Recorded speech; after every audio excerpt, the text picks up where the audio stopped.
De terrorismos a terrorismos. 4. Las causas de fuerza mayor. 2. Breviario de intervenciones imperialistas Made in USA. Parte 3. Esta es una obra del maestro Héctor Alejandro Mora Gallardo. Para noviembre de ese mismo año, 1903, Latinoamérica tenía una nueva república y el nuevo gobierno panameño independiente se apresuró a concederle al norteamericano la perpetua soberanía sobre la franja destinada al canal. Posteriormente, cuando la obra había concluido, en 1921, a manera de compensación, acorde con la etiqueta característica de ser una república democrática, líder en la civilidad mundial, el gobierno estadounidense compensó a Colombia con 25 milloncitos de dólares, llegando así a feliz término una de las 7 maravillas de la tecnología moderna. Desde luego que también los beneficios económicos fueron para el león americano. Las ventajas económicas para Panamá fueron mínimas. Los Estados Unidos invirtieron en la construcción del canal hasta que este fue habilitado a la navegación mundial en 1914, unos 145 millones de dólares. A partir de entonces y hasta 1927 gastaron otros 93 millones en conservación y mantenimiento. En el mismo periodo ingresaron 318 millones de dólares en concepto de peaje, de los cuales 80 millones fueron ganancia neta, a un promedio anual de 6.666 millones de dólares. Panamá, mientras tanto, recibía 250 mil dólares por año en 1934. Esa cantidad se incrementaría a 433 mil dólares. La maniobra fue clara, pero la inmensa conjura se consumó cuando un diplomático francés, que no era colombiano, el plenipotenciario Bunau Varilla, aceptaba en nombre de la potencia europea conceder la empresa a perpetuidad, como un estatus de dominio propio ajeno al panameño. Las gratificaciones que otorga la razón de Estado imperialista, imponiéndose por causa de fuerza mayor para beneficio y gloria de la cofradía capitalista. Casi pareciera cosa divina, el destino manifiesto realizándose en la tierra civilizada. ¿No es este, ahora sí, el mejor de los mundos perfectos? ¿Quién se atreva a dudarlo? ¿Qué cosa es eso de la hipocresía siniestra característica del discurso de los políticos estadounidenses? En este caso, Mr. President de ocasión, Theodore Roosevelt. Esta gran empresa de construir el canal interoceánico no se puede detener por complacer antojos, ni legítimos reclamos locales, o por causa de la impotencia de cierto gobierno, francés o latinoamericano, o aún más, por causa de las siniestras y perversas peculiaridades de gentes que, aunque viven lejos, contrariaban los deseos de los reales moradores del istmo y asumían una irreal supremacía sobre su territorio. Ciertamente los Estados Unidos están más cerca del istmo que los europeos. En resumidas cuentas, el Canal de Panamá no podía ser de otros, sino de los imperialistas de América. Tiempo después, cuando la situación existente antes de la Segunda Guerra Mundial presionaba a las superpotencias, Alemania, Estados Unidos y Japón, a expandir sus áreas de influencia, penetración y dominio, para ganar el mercado y asegurar las materias primas y los recursos energéticos indispensables en la manutención de sus economías capitalistas, las tres se vieron impulsadas a apoderarse de distintas áreas geoestratégicas circunvecinas a sus fronteras. Los estadounidenses requerían detener la expansión alemana y japonesa, que amenazaba con apropiarse de sus áreas de influencia, la gran área, tanto en el Atlántico. Si los nazis hubieran invadido Gran Bretaña y se hubieran apoderado de su flota, como del Pacífico, si Japón avanzara controlando la Polinesia y Australia, además de buena parte de Asia. Temporalidad en la que el condicionamiento capitalista, la naturaleza intrínseca de su funcionamiento multiindustrial y sobreproductivo, determina la conquista de mercados externos para realizar sus excedentes y obtener la plusvalía concentrada, ejerciendo una nueva dinámica de los vectores centrífugos centrípetos propios de toda dominación imperialista, condición situacional que conducía hacia la guerra. Las superpotencias tenían que competir militarmente para ganarse áreas estratégicas que no permitían más que el dominio imperial de una sola nación en regiones determinadas. Tendencia económica marcada por una perspectiva de agandalle capitalista. Lo que para el establishment estadounidense era la gran área, para los nazis era el espacio vital, el Lebensraum. Y para los japoneses venía a ser lo que denominaban la gran esfera de coprosperidad del este asiático. Geoestrategia pura, áreas ricas en recursos naturales y en mano de obra que resultaban prioritarios para 1. Dominar, 2. Administrar y 3. Explotar. Lo relevante de esta situación determinante radicó en la confrontación inevitable que produjo las terroríficas consecuencias que traía implícitas. La diferencia de configuración política de las superpotencias indujo a distintos procedimientos efectuados para conseguir sus fines intervencionistas. Alemania y Japón procedieron a la manera antigua de los imperios-nación, liderados por un dictador y un emperador. Actuando de manera brutal, sin concesiones diplomáticas, se lanzaron sobre los pueblos inmediatos, iniciando una guerra sin precedentes. Estados Unidos, con su estructura política democrática, hubo de actuar de manera distinta para justificar ante el Congreso y la nación en sí el ir a la guerra. Las causas belli, consideradas por los homo economicus, estaban dadas. La élite había planificado la intervención considerándola indispensable. Solo faltaba la motivación que impulsara a la nación entera hacia la guerra en procura de los fines imperialistas implicados, puesto que cada superpotencia tenía que ganar para sí su área de influencia. En lo que, por supuesto, en un marco burgués formalmente democrático, contando con la oposición del Congreso, de buena parte de él y de gran parte de la población, no quedaba más alternativa que hacer uso de artilugios para provocar un cambio de opinión en un pueblo ya altamente manipulado por los mass media, lo que se procuró en un doble rango de acción. A.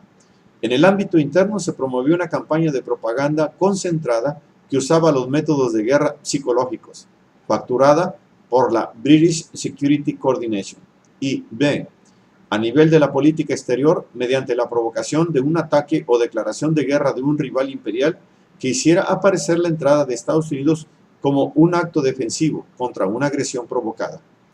Esto por lo que toca a la guerra en el Atlántico. En el Océano Pacífico, la estrategia fue similar, pero las tácticas otras, empleándose un manejo político-diplomático perspicaz, requiriéndose de una mayor maquinación que hiciera estallar una guerra aún no declarada. Contra Japón se procedió a un embargo comercial que dejaba a los nipones sin el flujo del petróleo y a diseñar una política de contención diplomática opuesta al impulso expansivo del imperio del sol naciente que estos forzosamente habían de rebasar. Algo así como pintarles una raya a sabiendas de que la van a cruzar. Lo que consistió en advertirles que si atacaban a China, una nación amiga, se ganaban la enemistad estadounidense, ataque que era inminente. Posteriormente se les incitaría a ir hacia Hawái, citándolos como a un toro, lo que significó ponerles carnada para que la mordieran. No invadan China. La respuesta fue la guerra, y realmente fue la respuesta que nuestro gobierno esperaba. John Foster Dulles, ministro de Asuntos Exteriores, de 1953 a 1959. Y lo que es más, los estadounidenses entendían que los japoneses se disponían a atacar Pearl Harbor, simplemente porque era la consecuencia lógica de sus intereses expansionistas, intereses que chocaban con los de los norteamericanos, a sabiendas que ambos tenían el Pacífico por su área de dominio imperialista. Y más en específico, sabían del ataque porque sus servicios de inteligencia habían interceptado y descifrado mensajes secretos nipones, los cuales indicaron el creciente peligro de guerra y específicamente después del 26 de noviembre, la inminencia de un ataque japonés. El alto mando estadounidense supo con antelación al 7 de diciembre de 1941 del ataque sorpresa que los japoneses preparaban. Démonos una idea. Cuando el ministro de Asuntos Exteriores italiano, el conde Galeazzo Ciano, fue informado, 4 días antes del ataque a Pearl Harbor, sobre la inminente guerra entre Japón y los Estados Unidos, anotó en su diario: ¿qué significa este acontecimiento? En todo caso, la maniobra de Roosevelt ha sido un éxito, puesto que no pudo entrar en la guerra de forma directa e inmediata, se ha apuntado a ella en forma indirecta, dejándose atacar por los japoneses. Todo indica que la jerarquía estadounidense sabía que venía el ataque sorpresa porque lo habían provocado. Para iniciar la espantosa guerra de Vietnam, el establishment norteamericano también tuvo que recurrir a engaños y maquinaciones perversas. Primero debieron de hacer a un lado a John F. Kennedy, quien al parecer estaba dispuesto a dar marcha atrás en su política intervencionista.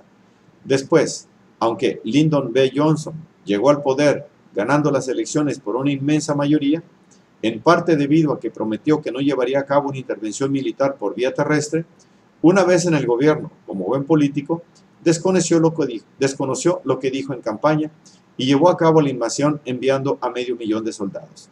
Pero para justificar tal intervención, les fue necesario montar otro embrollo en forma de escaramuza que propiciara la invasión total.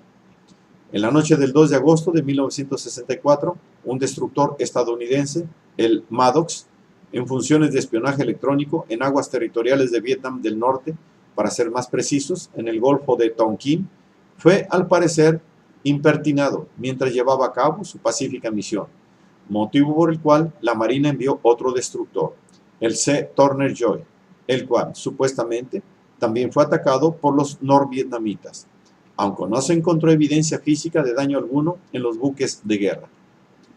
Mas, como era de esperarse, este incidente bastó para que a los políticos en Washington, tergiversando los hechos, les sirviera de pretexto para incrementar la escalada militar en Indochina. La versión del secretario de Defensa de la Nación fue la siguiente: hubo ataques de torpedos norvietnamitas contra destructores norteamericanos, mientras estaban llevando a cabo una misión rutinaria en aguas internacionales.